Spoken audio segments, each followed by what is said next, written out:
Assalamualaikum warahmatullahi wabarakatuh. Perkenalkan, saya Ahmad Subakti dengan NIM C0C01918. Baiklah, di sini saya akan presentasi tentang konsep pengakuan akuntansi pajak tentang investasi pada entitas anak dan properti investasi. Dengan dosen pengampu Bapak Wirmi Eka Putra SE MSI. Baiklah, yang pertama tentang pengakuan pajak atas perolehan aset tetap. Adapun ketentuan sesuai dengan pasal 10 Undang-Undang PPH, penentuan harga perolehan aktiva tetap sebagai berikut. Yang pertama ada harga perolehan atau harga penjualan dalam hal terjadi jual beli harta yang tidak dipengaruhi hubungan istimewa adalah jumlah yang sesungguhnya dikeluarkan atau diterima, sedangkan apabila terjadi hubungan istimewa adalah jumlah yang seharusnya dikeluarkan atau diterima. Yang kedua, nilai perolehan atau nilai penjualan dalam hal terjadi tukar-menukar harta adalah jumlah yang harus dikeluarkan atau diterima berdasarkan harga pasar. Yang ketiga, nilai perolehan atau nilai pengalihan harta yang dialihkan dalam jangka likuiditas, penggabungan, peleburan, pemekaran, pemecahan, dan pengambil alihan serta adalah jumlah yang seharusnya dikeluarkan atau diterima berdasarkan harga pasar, kecuali ditetapkan oleh lain Menteri Keuangan. Suatu aset tetap mempengaruhi kualifikasi diakui sebagai aset yang pada awal harus diukur sebesar biaya perolehan. Sebagai komponen biaya perolehan aset tetap tersebut meliputi sebagai berikut. Yang pertama ada harga perolehan. Dalam komponen harga perolehan termasuk biaya impor dan pajak pembelian yang tidak boleh dikreditkan setelah dikurangi dan diskon pembelian dan potongan-potongan lain. Yang kedua ada biaya-biaya yang distribusi secara langsung untuk membawa aset ke lokasi dan kondisi yang ingin agar aset siap digunakan sesuai dengan keinginan dan manajemen. Selanjutnya, yang B tentang akuntansi pajak atas penjualan sewa dan aset tetap. Pada dasarnya, harta tetap tidak untuk dijual karena bukan sebagai barang dagang, tetapi sebagai penunjang perusahaan untuk menjalankan usahanya.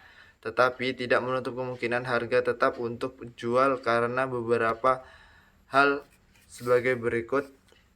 Yang pertama ada karena usaha membutuhkan tambahan dana sehingga perusahaan terpaksa menjual tetapnya untuk modal atau kerja membayar hutang. Yang kedua, karena perusahaan berganti teknologi, contohnya perusahaan mengganti kendaraan motor yang berjenis 2 tak ke jenis mesin 4 tak karena irit dan ramah lingkungan. Yang ketiga, karena perusahaan akan ditutup atau tidak beroperasi. Yang C, akuntansi pajak atas penyusunan aset tetap. Pada PSAK nomor 16 revisi tahun 2007, penyusutan adalah alokasi sistematis yang jumlah yang disusutkan dari suatu aset selama umur manfaatnya. Penyusutan dilakukan terhadap aset tetap berwujud dengan syarat-syarat aset tetap wujud, yaitu yang pertama diharapkan digunakan selama lebih dari satu periode akuntansi, yang kedua ada memiliki suatu masa manfaat yang terbatas, dan yang ketiga ditahan oleh suatu perusahaan untuk digunakan dalam produksi atau pemasok barang dan jasa untuk disewakan atau untuk tujuan administrasi. Syarat aset yang dapat disusutkan menurut ketentuan perpajakan meliputi yang pertama ada harta yang disusutkan adalah harta berwujud. Yang kedua, harta tersebut mempunyai manfaat yang lebih dari 1 tahun. Yang ketiga ada harta tersebut digunakan untuk mendapatkan, menagih, dan memelihara penghasilan. Yang D tentang akuntansi pajak atas pertukaran aset tetap. Menurut PSAK nomor 16 revisi tahun 2007, suatu aset tetap dapat diperoleh dengan pertukaran atau pertukaran sebagian. Biaya diukur pada nilai wajar aset dan yang ditukarkan atau diperoleh, yang paling andal sebanding dengan nilai wajar aset yang dipertukarkan setelah sesuai dengan jumlah setiap kas atau setara kas yang ditransfer. Biaya perolehan aset tersebut diukur dengan nilai wajar aset yang dilepas sesuai dengan jumlah kas atau setara kas lain yang ditransfer atau diserahkan. Yang E, nilai pajak atau revaluasi aset tetap. Revaluasi aset tetap merupakan penilaian kembali aset tetap terhadap perusahaan yang diakibatkan adanya kenaikan nilai aset tetap di pasaran atau karena rendahnya nilai aset tetap dalam laporan keuangan perusahaan yang disebabkan oleh devaluasi atau sebab lain, sehingga nilai aset tetap dalam laporan keuangan tidak lagi mencerminkan nilai wajar.